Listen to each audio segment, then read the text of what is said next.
Hello student, very good morning. Myself Abhinav Tiwari from St. Xavier High School, Sidhwa Par Padalganj.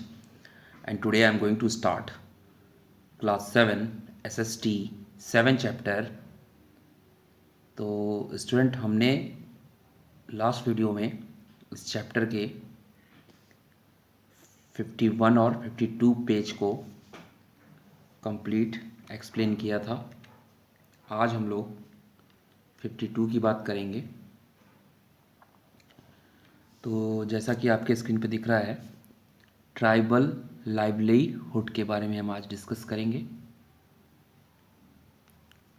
तो many tribes obtained their livelihood from agricultures, other words hunters, gatherers or herders. Most often they combined these activity to make full use of the natural resources of the area where they lived. तो आदिवासी आजीविका, tribal livelihood means आदिवासी आजीविका। आदिवासी आजीविका कई जनजातियों ने अपनी आजीविका कृषि से प्राप्त की। अन्य शिकारी थे, इकट्ठा करने वाले या तो चरवाहे थे। अधिकांश बार उन्होंने इन गतिविधियों को संयुक्त रूप से उस क्षेत्र के प्राकृतिक संसाधनों का पूरा उपयोग करने के लिए किया जहां वे रहते थे। Some tribes were nomadic and moved from one place to another. Similarly, the nomadic pastoralists moved from one place to another with their animals. तो अधिकांश बार कुछ जनजातियां खानाबदोश थीं और वह एक जगह से दूसरी जगह चले गए थे। इसी तरह खानाबदोश देहाती जो थे वो अपने जानवरों के साथ एक स्थान से दूसरे स्थान पर चले गए। दे exchange wool, ghee, milk etcetera with settled agriculturists for grain, cloth, utensils, and other products. They bought and sold these goods as they moved from one place to another, transporting them on their animals. तो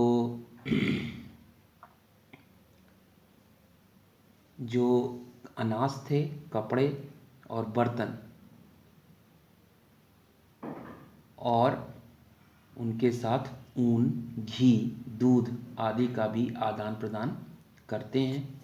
वे इन सामानों को खरीदते हैं और बेचते थे क्योंकि वे एक जगह से दूसरी जगह जाते थे और उन्होंने अपने जानवरों पर ये सभी सामानों को ले जाते थे।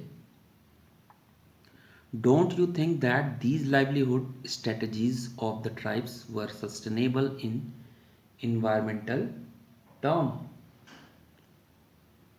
तो वे इन सामानों को खरीदते और बेचते थे क्योंकि वे एक जगह से दूसरी जगह जाते थे। तो क्या आपको नहीं लगता कि जनजातियों की ये आजीविका की रणनीति पर्यावरणीय दृष्टि से टिकाऊ थी? One such type of nomadic groups was that the Banjar. They were the most important traders, nomads during the medieval period. Their karma was called Tanda. Sultan Alauddin Khilji market regulation system could become successful primarily because of the fact that he relied heavily on the Banjaras to transport grain to the city market. They also transported food grain for the Mughal army during military campaign. तो एक प्रकार का खानाबदोश समूह बंजारों का था। मध्य युगीन काल में वे सबसे महत्वपूर्ण व्यापारी खानाबदोश थे। उनके कारवां को टांडा कहा जाता था। सुल्तान अलाउद्दीन खलजी की बाजार विनियमन प्रणाली मुख्य रूप से इस तथ्य के कारण सफल हो सकी कि उन्होंने शहर के बाज़ारों में अनाज को पहुंचाने के लिए बाज़ारों पर क्या होते थे,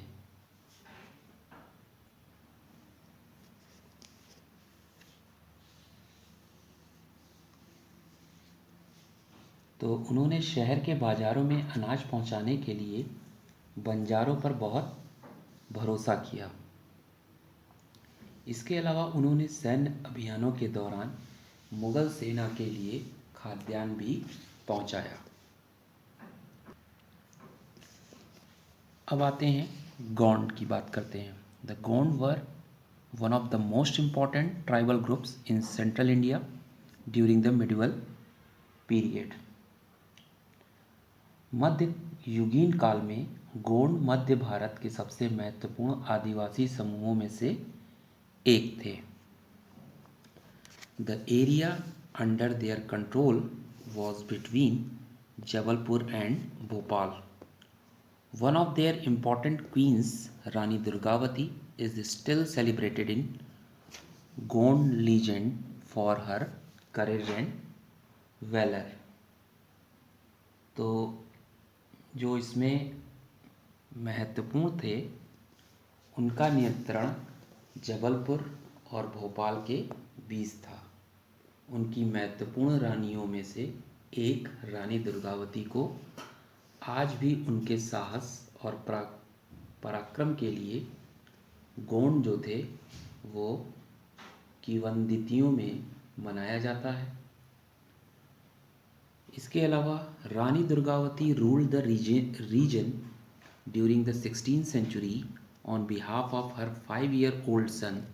After the death of her husband, she refused to bow before Akbar and fought the huge Mughal forces. She was wounded in battle and preferred to stab herself to death rather than be captured and dishonored by Mughal army.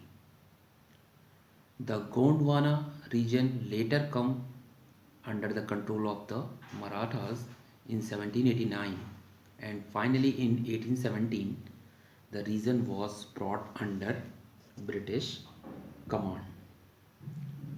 Rani Durgavati ने अपने पति की मृत्यु के बाद अपने 5 साल के बेटे की ओर से 16वीं शताब्दी के दौरान इस क्षेत्र पर शासन किया। उसने अकबर के सामने झुकने से इनकार कर दिया और विशाल मुग़ल सेनाओं का मुकाबला किया। वह युद्ध में घायल हो गया था और मुग़ल सेना द्वारा पकड़े जाने और बदनाम होने के बजाय खुद को मारना पसंद कर रहा था। गोंडवाना क्षेत्र बाद में 1789 में मराठों के नियंत्रण में आ गया और आखिरकार 1817 में इस क्षेत्र को ब्रिटिश कमांड के अधीन लाया गया। तो आप पिक्स में स्क्रीन पे रानी दुर्गावती की फ़ोटो भी देख रहे हैं।